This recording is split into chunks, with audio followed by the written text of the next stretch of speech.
The Silent Heart of the Drum, An African Tale. The drum was my joy once, but now it only steals my peace, said Kalamu, seated alone by the dying embers of his fire. His hands rested on the drum, its surface worn smooth by years of use, its sound carrying the echoes of lives it had lifted. Yet his own heart remained heavy, untouched by the happiness he gave so freely. Kalamu had been born in a small village at the edge of a vast savanna, where the land stretched endlessly in all directions. His childhood was quiet but not lonely. From an early age, he showed an unusual connection to rhythm. He was drawn to the sounds of the world, the wind rustling through the acacia trees, the distant rumble of thunder, the song of the birds in the early morning. His hands would instinctively move, creating patterns of beats on anything he could find, stones, sticks, even the earth itself. The villagers, noticing his talent, began to say that Kalamu was blessed by the spirits. He will be the heart of this village, they whispered to one another. His rhythms will bring joy, his songs will heal our sorrows. Kalamu, innocent and hopeful, believed their words, never knowing the heavy burden that came with the gift they celebrated. On his 15th birthday, his father, a skilled craftsman, gave him a gift, his first real drum. It was large, beautifully carved from the wood of a sacred tree, with patterns that told stories of his ancestors. The moment Kalamu touched the drum, he felt a deep connection to it, as if the beat of his heart matched its rhythm. That night, he played it for the first time in the village square. His hands moved with ease, drawing out a melody that seemed to lift the very spirit of the air itself. The villagers gathered around, enchanted. As the music filled the night, the darkness lifted from their hearts. They danced, they laughed, they wept, all swept up in the magic of Kalamu's rhythms. It was as if the music had the power to banish all pain, all worry, and replace it with joy. Kalamu, at the center of it all, felt a brief flicker of happiness, but it was fleeting. His smile faded as quickly as it had appeared, and in its place, a hollow emptiness took root.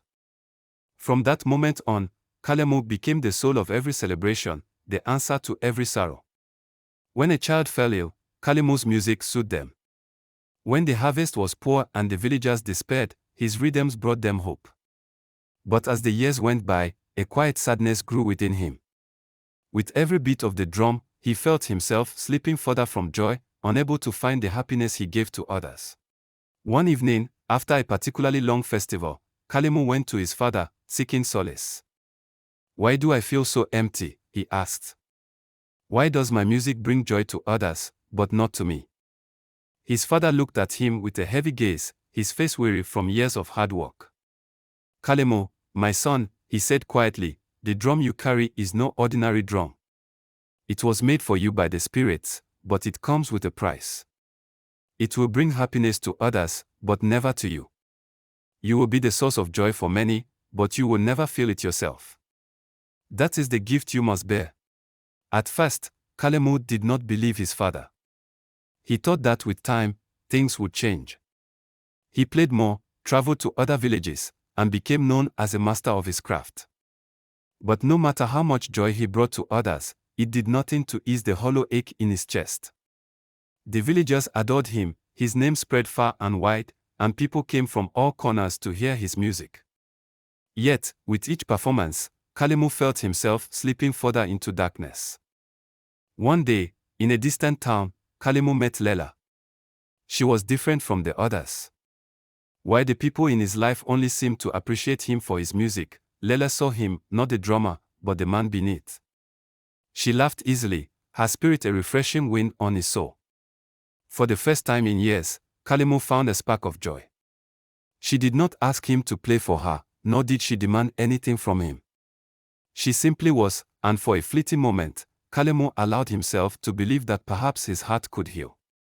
They spent many days together, traveling, talking, and sharing simple moments of peace.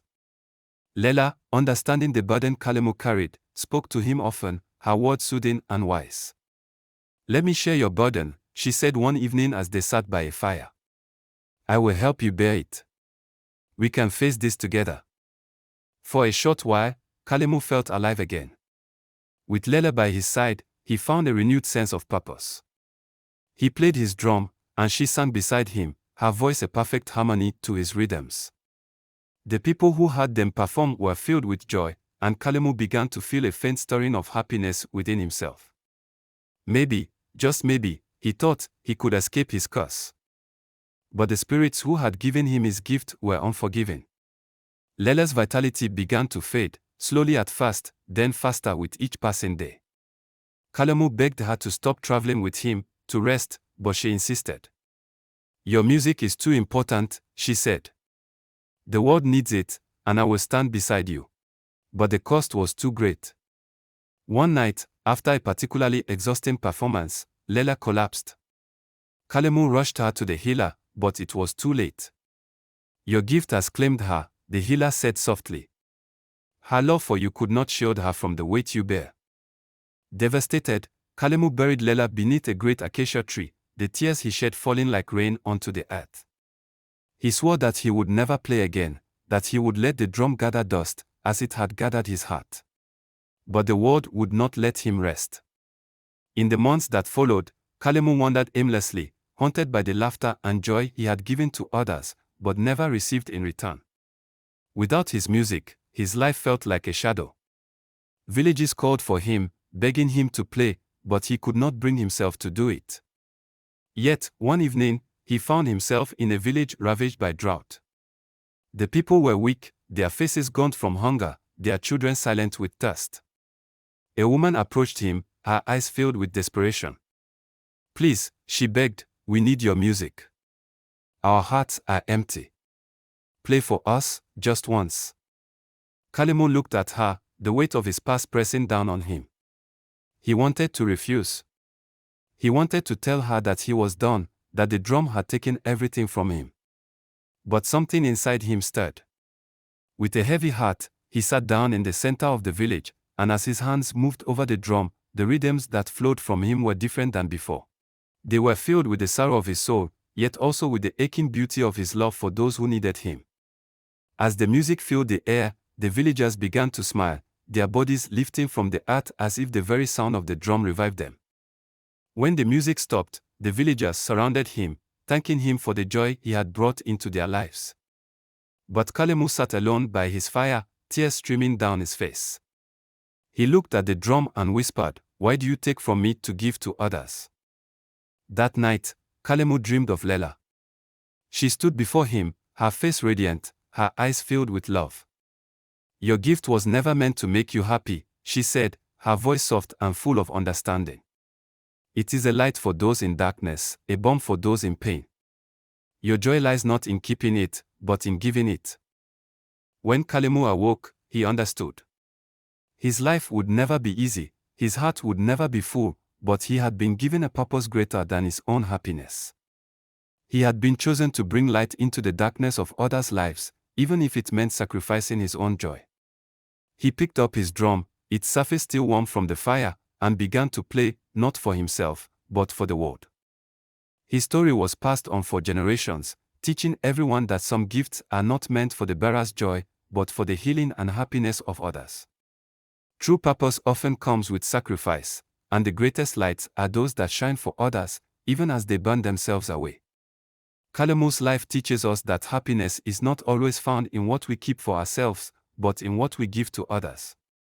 The greatest acts of love and service often come at a personal cost, yet they are what truly make the world brighter.